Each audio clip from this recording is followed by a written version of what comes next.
Hi friends, ನಾವು ಈ ಭೂಮಿ ಮೇಲೆ ಜೀವಂತವಾಗಿರಬೇಕು ಅಂದರೆ ನೀರು ಇರಲೇಬೇಕು. ಆದರೆ ನಾವು ನೀರಿನ ಬಗ್ಗೆ ಯೋಚಿಸಿದಾಗ ತುಂಬ ಭಯಂಕರ ಅಂತ ಅನಿಸುತ್ತೆ. ಇದಕ್ಕೆ ಕಾರಣ ನೀರಿನಲ್ಲಿ ಉಸಿರಾಡಲು ಸಾಧ್ಯವಿಲ್ಲ ಅನ್ನೋದು ಮಾತ್ರವಲ್ಲ, ನೀರು ತುಂಬ ತಣ್ಣಗೆ ಮತ್ತು ತುಂಬ ಆಳ ಇರುತ್ತೆ. ಅದೇ ರೀತಿ ನೀರಿನಲ್ಲಿ ಬ್ಯಾಲೆನ್ಸ್ ಮಾಡೋದು ಕೂಡ ತುಂಬ ಕಷ್ಟ. ನೀರಿನ ಪ್ರವಾಹವನ್ನು ತಡೆಯೋದು ಕೂಡ ತುಂಬ ಕಷ್ಟ. ಸಾಮಾನ್ಯವಾಗಿ ಮನುಷ್ಯರು ಭೂಮಿ ಮೇಲೆ ಜೀವಿಸಲು ಜನ್ಮಿಸಿದ್ದಾರೆ. ಆದರೆ ನಮಗೆ ಹೊಸ ವಿಷಯಗಳನ್ನು ಪ್ರಯತ್ನಿಸಬೇಕು ಅನ್ನೋ ಆಸಕ್ತಿ ಇರುತ್ತೆ. ಆದ್ದರಿಂದ ನಮ್ಮಲ್ಲಿರುವ ಕೆಲವು ಧೈರ್ಯವಂತರು ಹೊಸ ವಿಷಯಗಳನ್ನು ತಿಳಿದುಕೊಳ್ಳಲು ನದಿಗಳಲ್ಲಿ, ಸಮುದ್ರದಲ್ಲಿ ಹುಡುಕ್ತಿರ್ತಾರೆ. ಕೆಲವೊಂದು ಬಾರಿ ಅವರು ಕಂಡುಹಿಡಿದಿದ್ದನ್ನು ನೋಡಿ ನಾವು ಕೂಡ ನಂಬೋದಕ್ಕೆ ಸಾಧ್ಯವಾಗೋದಿಲ್ಲ. ಈ ರೀತಿ ನೀರಿನಲ್ಲಿ ಸಿಕ್ಕ ಕೆಲವು ವಿಚಿತ್ರ ವಸ್ತುಗಳ ಬಗ್ಗೆ ಈಗ ನಾವು ತಿಳಿದುಕೊಳ್ಳೋಣ. ಈ ವಿಡಿಯೋ ತುಂಬ ಇಂಟ್ರೆಸ್ಟಿಂಗ್ ಆಗಿ ಇರುತ್ತೆ, ಆದ್ದರಿಂದ ಕೊನೆವರೆಗೂ ನೋಡಿ. ಇಷ್ಟ ಆದರೆ ಲೈಕ್ ಮಾಡಿ. Giant metal structure. ಈ ಫೋಟೋದಲ್ಲಿ ನೀವು ಒಂದು ದೊಡ್ಡ ಮೆಟಲ್ ಆಕಾರವನ್ನು ನೋಡಬಹುದು. ಇದು ನೋಡೋದಕ್ಕೆ ಮನುಷ್ಯರು ತಯಾರಿಸಿದ ವಸ್ತು ರೀತಿನೇ ಅನಿಸುತ್ತೆ. ಯಾವುದೋ ಒಂದು ಸ್ಪೇಸ್ಶಿಪ್ನಿಂದ ಬೇರೆಯಾದ ಭಾಗ ಅಂತ ಕೂಡ ಅನಿಸುತ್ತೆ. ಒಂದು ವೇಳೆ ಇದೇ ನಿಜ ಆದರೆ ಇದು ಸಮುದ್ರದ ಒಳಗೆ ಹೇಗೆ ಬಂತು? ಇದಕ್ಕೆ ಉತ್ತರ ಯಾರ ಹತ್ತಿರ ಕೂಡ ಇಲ್ಲ. ಅಂಡರ್ ವಾಟರ್ ಅನ್ನೋ ಹಾಲಿವುಡ್ ಮೂವಿಗೆ ಸಂಬಂಧಪಟ್ಟ ಇಮೇಜ್ ಅಂತ ತುಂಬ ಜನ ಹೇಳ್ತಾರೆ. ಇನ್ನೂ ಕೆಲವರು ಫೋಟೋಶಾಪ್ನಿಂದ ಇದನ್ನು ಎಡಿಟ್ ಮಾಡಿದ್ದಾರೆ ಅಂತ ಹೇಳ್ತಾರೆ. ಒಂದು ವೇಳೆ ಇವರು ಹೇಳ್ತಿರೋದು ಕೂಡ ನಿಜ ಆಗಿರಬಹುದು. ಆದರೆ ಈ ಒಂದು ಆಕಾರ ಮಾತ್ರ ಸ್ವಲ್ಪ ಭಯಂಕರವಾಗಿ, ವಿಚಿತ್ರವಾಗಿ ಇದೆ. The last show of Titanic. Titanic ದುರ್ಘಟನೆ ಬಗ್ಗೆ ನಮ್ಮೆಲ್ಲರಿಗೂ ಗೊತ್ತು.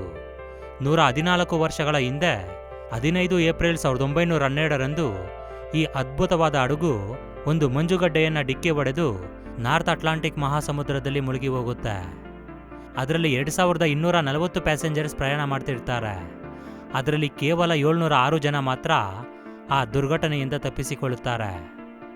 ಲೈಫ್ ಬೋಟ್ಸ್ ಇಲ್ಲದೆ ಇರುವ ಕಾರಣ ಉಳಿದ ಎಲ್ಲ ಪ್ಯಾಸೆಂಜರ್ಸ್ ನೀರಿನಲ್ಲಿ ಮುಳುಗಿ ಸತ್ತು ಹೋಗ್ತಾರೆ. ಈ ಘಟನೆ ನಡೆದು 114 ವರ್ಷಗಳಾದರೂ ಈಗಲೂ ಸಹ ಮೂವೀಸ್ ಮುಖಾಂತರ ಮತ್ತು ಕೆಲವು ಮೀಡಿಯಾಗಳಲ್ಲಿ ಇದರ ಬಗ್ಗೆ ಚರ್ಚೆ ನಡೀತಾನೆ ಇರುತ್ತೆ. 1980ರಲ್ಲಿ ಮೊಟ್ಟ ಮೊದಲನೇ ಬಾರಿ ಸಮುದ್ರದ ಒಳಗೆ ಮುಳುಗಿದ್ದ ಟೈಟಾನಿಕ್ ಶಿಪ್ಪನ್ನು ಕಂಡುಹಿಡಿಯುತ್ತಾರೆ. ಇದರ ನಂತರ ತುಂಬ ಜನ ಸಮುದ್ರದ ಒಳಗೆ ಹೋಗಿ ಈ ಶಿಪ್ಪನ್ನು ನೋಡ್ಕೊಂಡು ಬರ್ತಾರೆ. ಈ ರೀತಿ ಹೋಗುತ್ತಿರುವ ಸಮಯದಲ್ಲಿ ಟೈಟಾನಿಕ್ನಲ್ಲಿ ತುಂಬ ಶೂಸ್ ಸಿಗುತ್ತೆ. ಈ ಭಯಂಕರವಾದ ದುರ್ಘಟನೆಯಲ್ಲಿ ತುಂಬ ಜನ ಸತ್ತು ಹೋಗಿದ್ದಾರೆ ಅನ್ನೋದಕ್ಕೆ ಈ ಶೂಗಳೇ ಸಾಕ್ಷಿ. ಅದೇ ರೀತಿ ಇತ್ತೀಚೆಗೆ ಟೈಟಾನಿಕ್ ಶಿಪ್ನಲ್ಲಿ ಸಿಕ್ಕ ಪಾಕೆಟ್ ವಾಚನ್ನು ಹರಾಜಿಗೆ ಇಡ್ತಾರೆ. ಬಂಗಾರದಿಂದ ತಯಾರಿಸಿದ ಈ ಪಾಕೆಟ್ ವಾಚ್ ಸುಮಾರು $1.1 ಮಿಲಿಯನ್ ಸೇಲ್ ಆಗುತ್ತೆ. ಈ ಒಂದು ವಾಚ್ ಆ ಶಿಪ್ನಲ್ಲಿ ಸತ್ತ ಒಬ್ಬ ದೊಡ್ಡ ಧನವಂತರದ್ದು. The ಆಂಟಿಕೈಥರಾ mechanism.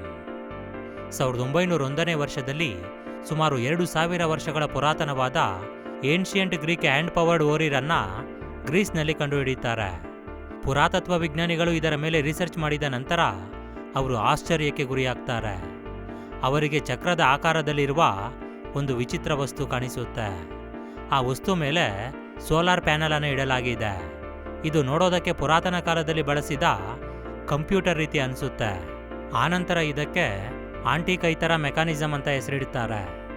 ಇದು ಪ್ರಪಂಚದಲ್ಲೇ ಮೊಟ್ಟ ಮೊದಲ ಕಂಪ್ಯೂಟರ್ ಅಂತ ತುಂಬ ಜನ ಹೇಳ್ತಾರೆ. ವಾತಾವರಣದ ಬದಲಾವಣೆಗಳನ್ನು ಕಂಡುಹಿಡಿಯಲು ಇದನ್ನು ತಯಾರಿಸಿದ್ದಾರೆ ಅಂತ ತುಂಬ ಜನ ಹೇಳ್ತಾರೆ. ಅದೇ ರೀತಿ ಇದನ್ನು ಸೋಲಾರ್ ಸಿಸ್ಟಮ್ನಲ್ಲಿರುವ ಗ್ರಹಗಳು ಯಾವ ರೀತಿ ಮೂವ್ ಆಗುತ್ತೆ ಅಂತ ತಿಳಿದುಕೊಳ್ಳಲು ತಯಾರಿಸಿದ್ದಾರೆ ಅಂತ ಹೇಳ್ತಾರೆ. ಈ ರೀತಿ ಇದರ ಬಗ್ಗೆ ತುಂಬ ಕಥೆಗಳೇ ಇವೆ. ಆದರೆ ಯಾವುದೇ ಟೆಕ್ನಾಲಜಿ ಇಲ್ಲದಿರುವ ಕಾಲದಲ್ಲಿ ಈ ರೀತಿ ಗೇರ್ಗಳನ್ನು ಬಳಸಿ ಈ ಯಂತ್ರವನ್ನು ತಯಾರಿಸಿರುವುದು ಒಂದು ಅದ್ಭುತ ಅಂತಲೇ ಹೇಳಬಹುದು. ಇದನ್ನು ಡಿಕೋಡ್ ಮಾಡಲು ಈ ನಮ್ಮ ಆಧುನಿಕ ಟೆಕ್ನಾಲಜಿಯಿಂದಲೇ ಸಾಧ್ಯವಾಗ್ತಿಲ್ಲ ಅಂದರೆ ಇದು ಎಂತಹ ಅದ್ಭುತ ಅಂತ ಅರ್ಥ ಆಗುತ್ತೆ. Palace of Cleopatra. ಈ ನಗರವನ್ನು ಕಂಡುಹಿಡಿದಾಗ ಅದು ತುಂಬ ಭಯಂಕರವಾಗಿ ಇತ್ತು. ಏಕೆ ಅಂದರೆ ಈ ನಗರದಲ್ಲಿ ತುಂಬ ಭಯಂಕರವಾದ ಘಟನೆ ನಡೆದಿದೆ. ಅಂದರೆ ಈ ನಗರ ಭೂಮಿ ಮೇಲೆ ಇರಬೇಕು. ಆದರೆ ಎಷ್ಟೋ ಪ್ರಳಯಗಳು ಸಂಭವಿಸಿದ ಕಾರಣ ಇದು ಸಮುದ್ರದ ಒಳಗೆ ಮುಳುಗಿ ಹೋಗುತ್ತೆ.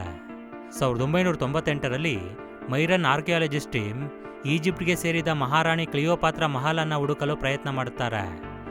ಆಗ ಅವರಿಗೆ ಸಮುದ್ರದ ಒಳಗೆ ಈ ಮಹಲ್ ಕಾಣಿಸುತ್ತೆ. ಇದು ಸಮುದ್ರದ ಒಳಗೆ 16 ಅಡಿ ಆಳದಲ್ಲಿ ಇದೆ.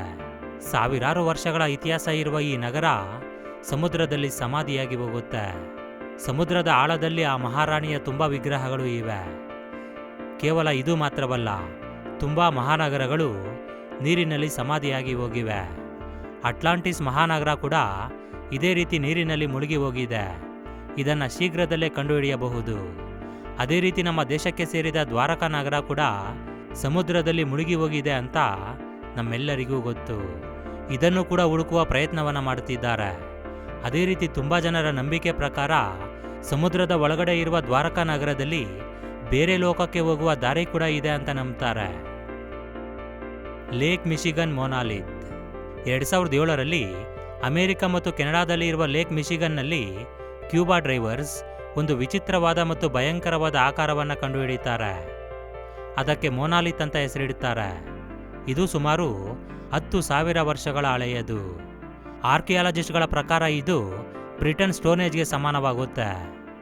ಈ ಕಲ್ಲುಗಳಲ್ಲಿ ಒಂದು ಕಲ್ಲಿನ ಮೇಲೆ ಆನೆಯ ಆಕಾರ ಇದೆ. ಅಂದರೆ ಈ ಮೊನಾಲಿತ್ ಐಸೇಜ್ಗೆ ಸೇರಿದ್ದು ಅಂತ ಗೊತ್ತಾಗುತ್ತೆ. ಇದರಿಂದ ನಾರ್ತ್ ಅಮೆರಿಕಾದಲ್ಲಿ ಜೀವಿಸಿದ ಜನರ ಜೀವನ ವಿಧಾನವನ್ನು ತಿಳಿದುಕೊಳ್ಳಬಹುದು. Cryptic wood statue. ರಷ್ಯಾದ ಗೋಲ್ಡ್ ಮೈನ್ನಲ್ಲಿ ಗೋಲ್ಡನ್ನು ಮೈನಿಂಗ್ ಮಾಡುತ್ತಿರುವಾಗ ಅವರಿಗೆ ಒಂದು ವಿಚಿತ್ರವಾದ ಆಕಾರ ಸಿಗುತ್ತೆ. ಅದು ನೋಡೋದಕ್ಕೆ ಸ್ವಲ್ಪ ಭಯಂಕರವಾಗಿ ಇದೆ. ಇದು ಒಂದು ವುಡನ್ ಸ್ಟ್ಯಾಚು. ಇದು ಸುಮಾರು 11 ಅಡಿ ಉದ್ದ ಇದೆ.